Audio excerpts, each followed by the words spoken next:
La santé n'a pas de prix, la santé n'a pas de prix, c'est pour cela nous vous recommandons l'eau potable Achille Aqua.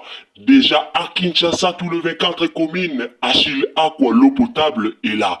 Les abonnés de la chaîne YouTube Xile Botelwa, nous vous recommandons l'eau potable Maya Peto, Maya Kimia, Maya Bangelou. Senga Achille Aqua, partout où vous êtes, le numéro est là. Écrivez-nous, appelez-nous, contactez-nous. Nous sommes là et la livraison à domicile, ça s'est fait avec beaucoup de sécurité. Achille Aqua, Maya Kimia, Yapeta.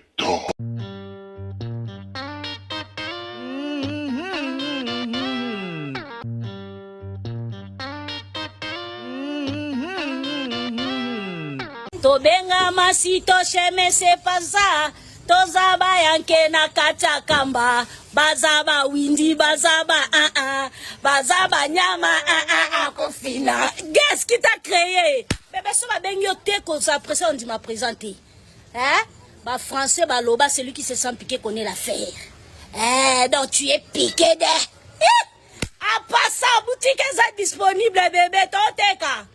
Toza kitambo Vélodrome sur avenue Bandundu. Totika. Tozana pour ça batubaya kosomba bilamba. Tozotika bibi. Tozana avenue Bandundu na kitambo Vélodrome na Simaya école Saint-Georges. Référence Nabiso immeuble Zachary, numéro de téléphone plus 243 89 34 9 226. Bye. Tobenga. Mi boma bébé. Mi bima, mi boma. Ebe so condom. Mi boma. Ma peso candatina mo l'épinière. Ma peso candatina racine pivotante. Tu vanda peno obite kandele kite ma fonga mo na zwa relève. Ya ba farde sena biso mboka na ki obunda na este. Senga nzela pa mo konza mboka. Na pio kanda mi boma. So kutena nga beta nga pardon ko tika nga lekate.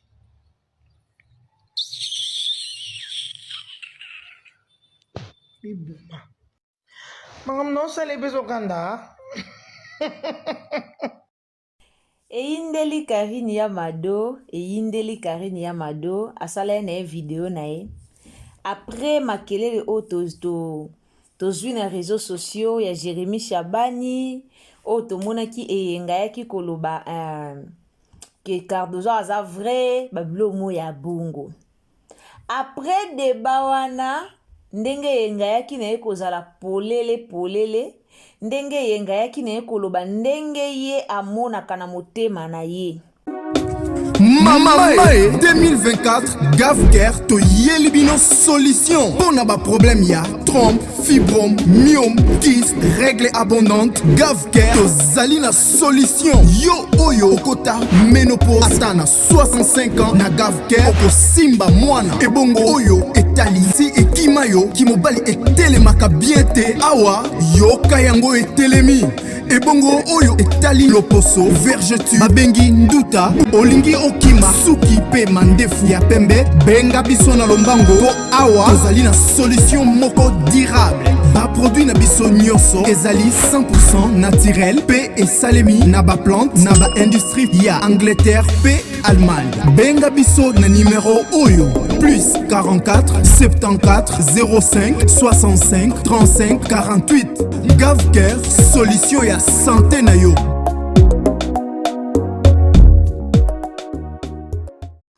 Ndenge yenga yaki na ye kwa avouer ndenge ye a remarqué que Cardozo aza vrai et pas na ye. Alors après koloba ya yenga tolaleka tolamukika boye tomoni Aminata aye ko répondre. Batangaki kombo ya Jérémy te. Mais directement Aminata ayaki ko répondre parce que tango batunaki Jérémy et pas yenga lobaki ke ndako anganga te seka yebi ndako anganga te yebi kombo ya Yesu bandeko nanga. Karine Yamado avandi na ye asali video na compte na ye moko ya TikTok, asali video na mega na ye moko, asali video na compte ya ye moko epuis méga ya ye moko. Asali na ye video moko na otela bino abolanda. Atangi na ye kombo ya Aminata te. Afingi na ye Aminata te. Karine Yamado lobi kaka c'est lui qui se sent piqué connaît l'affaire. Hey! Kaka ndenge Karine Yamado lobi c'est lui qui se sent piqué connaît l'affaire. Yaya. Problème mobimba yango wana. Kaka ndenge Karine Yamado lobi na ye kaka que c'est lui qui se sent piqué connaît l'affaire. Et pas Aminata. Karine Yamado alobeli Aminata. Et pas yaba Abakouk. Karine Yamado alobeli Aminata. Tomoni bandeko pe ya ba page comme pe ba page pesa kana pe na moi ki songi bandeko pe ya ba page bazuka vidéo yango batie na réseaux sociaux ba partager yango na ba page na minute tozoloba problème ekomi kita. Sikoyo tolobela na likambo yango mukie. Tana lobaka ke ba comédien babundisana kaka bango na bango et en plus lelo ba page polémique o elongwa na Facebook koma na TikTok ba page polémique ya TikTok pe bazo sunga te. Mutako ya asali video na ye na ndenge na ye alobi makambu na ye na ndenge na ye. Mais tangu bata ba page polémique ba ozwango bakangisi siko maloba ya mutu wana bakangisi na video moko songolo bazu siko photo ya mutu wana batie pembeni pour dire que non tala kutu mutu alobaki na yo abwakeli yo jeton pour créer kaka polémique na réseaux sociaux. Neti likambo Karine Yamado alobi ayembi na ye tobenga masito chemese basha ayembi na ye nzembo so ya gezi ya ayembi na ye alobi na ye ka celui qui se sent piqué connaît l'affaire. Atangi na ye kombo ya Aminata te, atangi na ye pe kombo ya Jérémie te. Bomoni te ke bo se senti piqué ka bino mo boyebi pe affaire.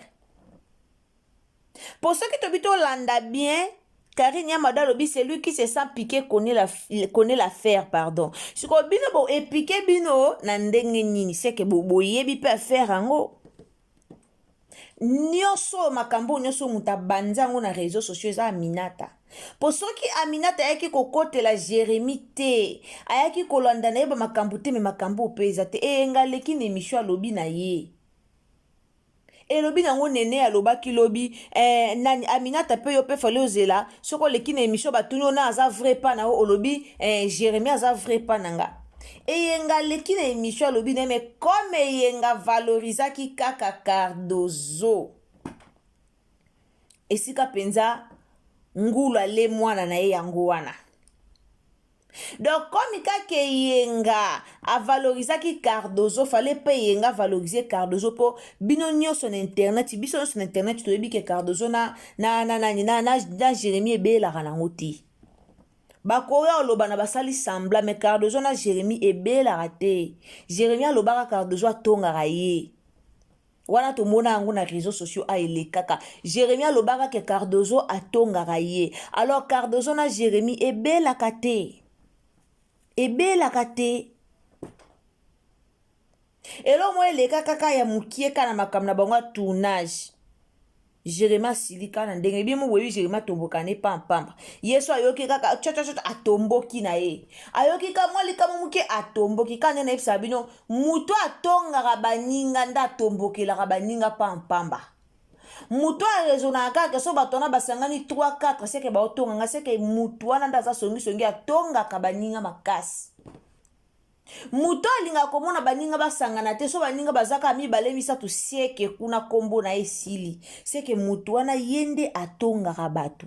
Alors Jérémie nazana alinga komona baninga baza l'ensemble te so amonika muto abengaki o balobaki basololaki seke batongi nde yango mona Jérémie abeba na kabebana na baninga nde yango mona Jérémie abeba na Cardozo balobana ti siko to comprendre ki te pona nini eyenga nani pona nini Aminata ayaki kokota makambo ya Jérémie po alobela eyenga. Boyoka kinene ne alobaki Aminata za mukala ya yenga et nani ya Jérémie tandis que Jérémie aza camarade mobali na ye. Donc en réalité Aminata kokaya koyata ya kota makambo ngo po na Jérémie na yenga baza ba collègue de service ya ye et puis ya mobali na ye. Dans le quoi ba semeki na ye. Alors Rando elongwe bakipe Amina bakipe eyengate baye ko s'en charger na Amina na ya Mado po ya Mado alobi na ye to benga masito chez mese bacha so indeni nzembo nga pe na kipata ba nzembo ngo te nde sika problème nyoso ebimi yaya siko na ebisa bino batu ba fongola su ba mbanga te na réseaux sociaux po alire mambango ekendela on dirait batu ba loba lisu te alire mambango ezokendela on dirait tozwaka minoko yango tokanga toloba te soki bobando landaka mingi ba page polémique bobando bebanaka na baninga po page polémique pona succès ya page na ye aza prêt osala tout po page na ye talema amonaka mwa likambo be balobaki boye directement abeti yango na bandenge na ya zwi photo nde tomoni video wana ya Karine Amado na ba page polémique baswika photo Aminata ba mamoli wana. Alors yo petango omona sa o vérifier sa o tala ke alobi na nga te directement oye ko sala droit de réponse esika ba comédien bo beba naka yango wana. Esika ba comédien bo boma naka nde yango wana. Bo verifia likambu te so yoki likambu mutu moko alobi mutu moko asali directement oye na droit de réponse sans o vérifier likambu bino bokasi bakobebanaka o bobebanaka wana babinemi obo okangelaka baninga sans o vérifier likambu si mingi bato baotisa bino na batrouble wana eza bapage polémique mpo na tali video ya Karine ya Mado alobe na ye moko alobi na esil atangaki kombo te ti boyoki na suka alobi c'est lui qui se sent piqué connaît l'affaire atanga na ye kombo te o akotudisama na video o ayebi likambo esili mais ba page polémique nde jui yango ebalanisi yango na photo ya Aminata mais faut voir ba commentaire à mafinga na babakuku mais faut mona nde ba abakuku ba fingi mais faut mona nde ba non bo verifia apeli kambo boyebi ya Mado penenga apelaka na Aminata apelaka ya Mado apelaka donc deka boto loba kaka bou esali érosion esali bombe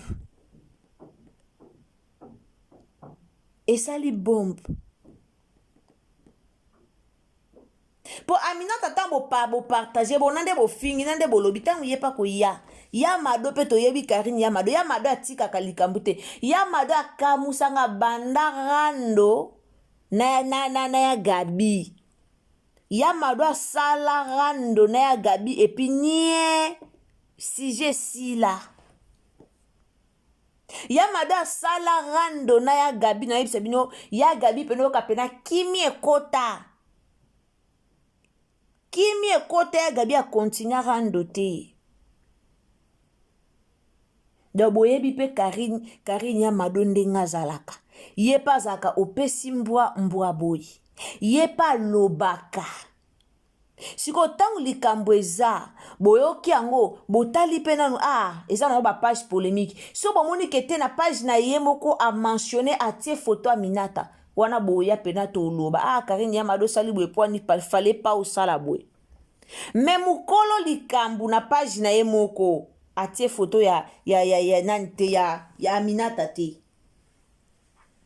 na page na ye moko atie photo Aminata te siko toyo finga eka po mutu ka azwi photo Aminata atie na eka wana pona créer Rando pona créer problème ale biso pe comme tolinga Rando tolinga problème toyo finga Karine ya Mado non biso mo tolinga Rando to na posa Rando te bosala nde musala na bino ya bacomédien tomona bino bacomédien bele zéro talent bokoma obatama na nsima barando me bwana zéro talent zéro ata mokie ata ndambo ya talent bwana nango te bwana talent te me bokoma obatama na nsima ya ba polémique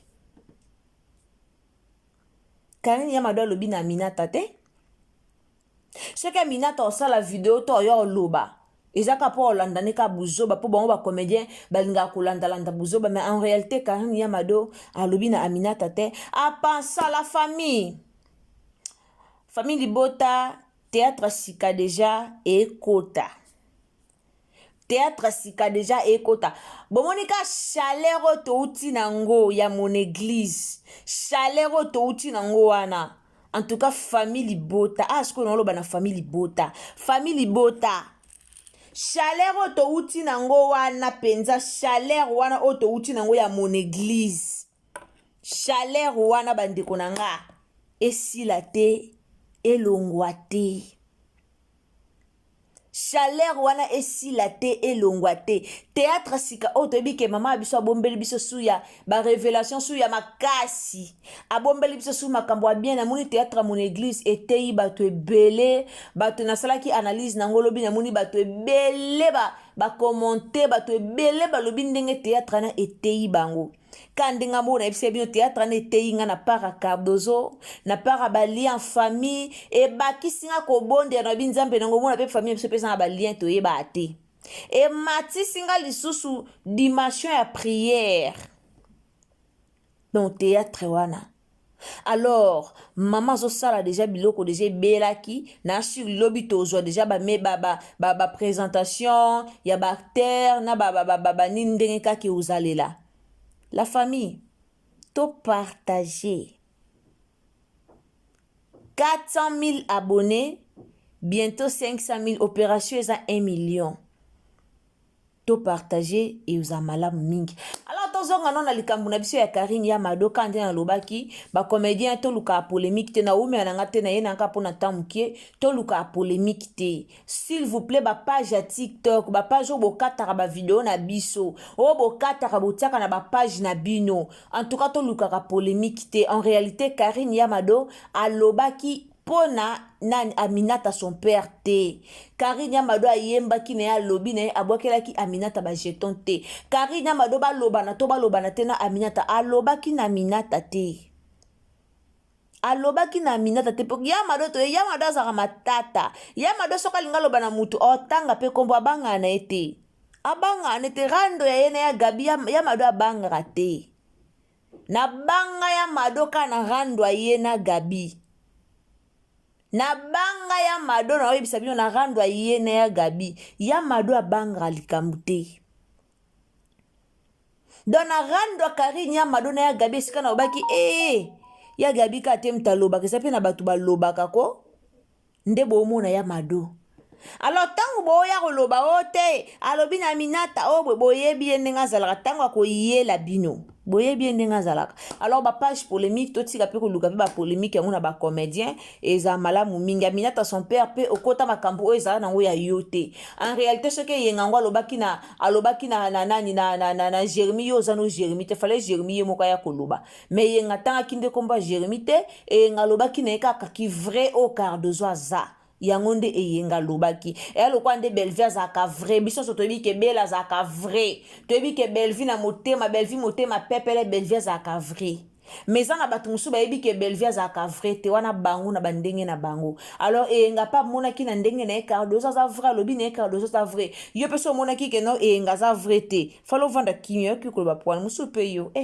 pardon badi la famille tokutanya la prochaine occasion soki tata Nzambe azongita en tout cas totalaka mambango ndenge ezokende kaka ndenge ezokende boite boye tozotala ngo kaka na musika tozotala ngo kaka Nzambe alola pambola bino bandeko bolandaka biso merci beaucoup merci d'être là ba obolinga Ursule Botelwa TV yepa linga bino kaka lolenge bino bolinga kaye bandeko nanga to mata sus na dimanche à prière biso moto ebika fin de l'année ndenge ezalaka donc toza déjà tozokota déjà novembre awa kala mingi te tokota novembre après décembre donc la famille fin de l'année ezalaka na baproblème ebele toyebi ke fin de l'année makambo ezalaka tellement ebele yaya matin na dimension à prière distraction te bondela et ozala malamu mingi tokutani à la prochaine soki tata nzambe azongi te bye.